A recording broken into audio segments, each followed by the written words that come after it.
لو بتفكر تشتري تليفون في حدود 3000 جنيه او اقل من كده شويه، يبقى لازم تشوف الفيديو ده.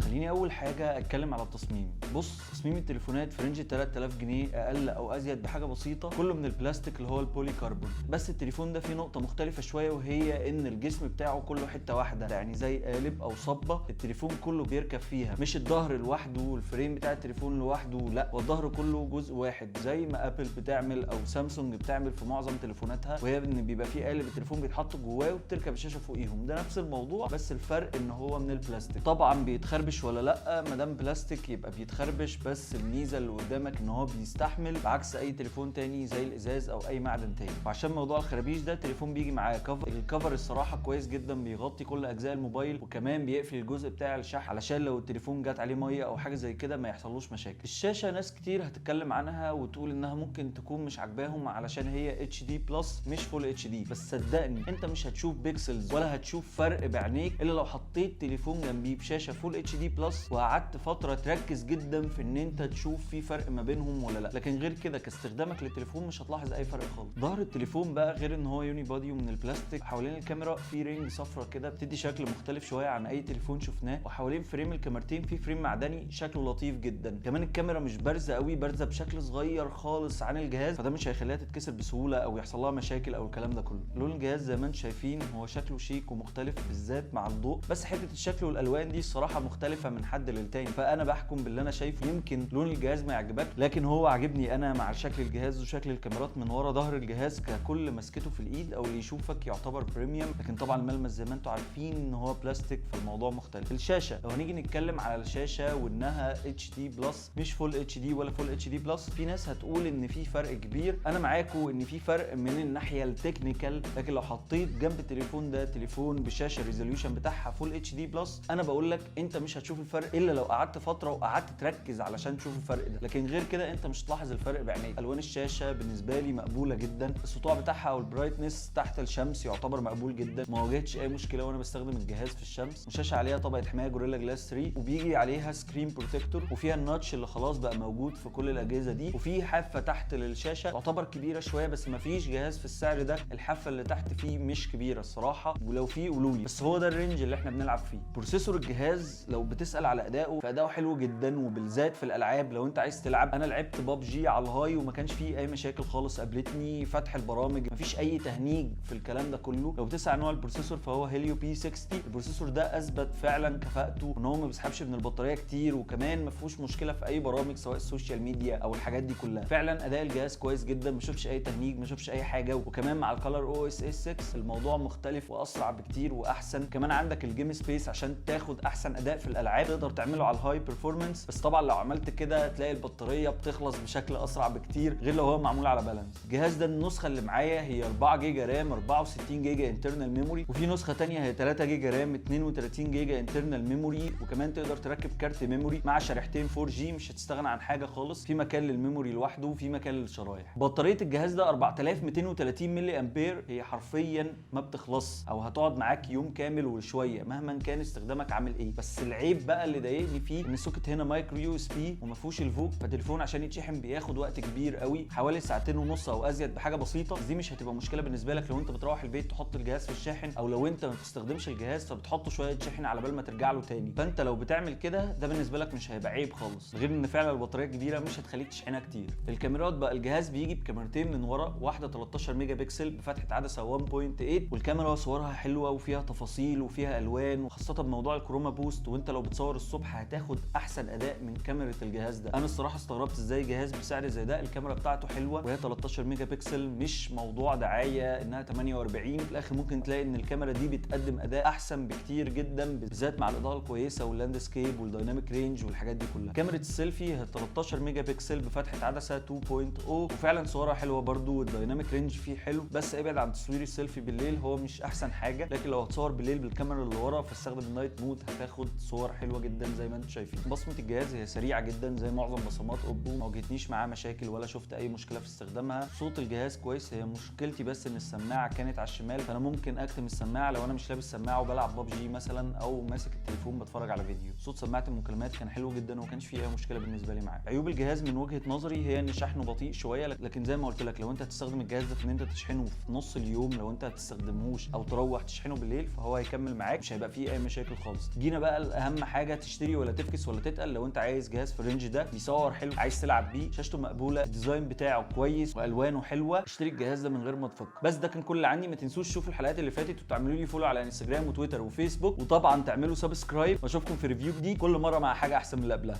سلام.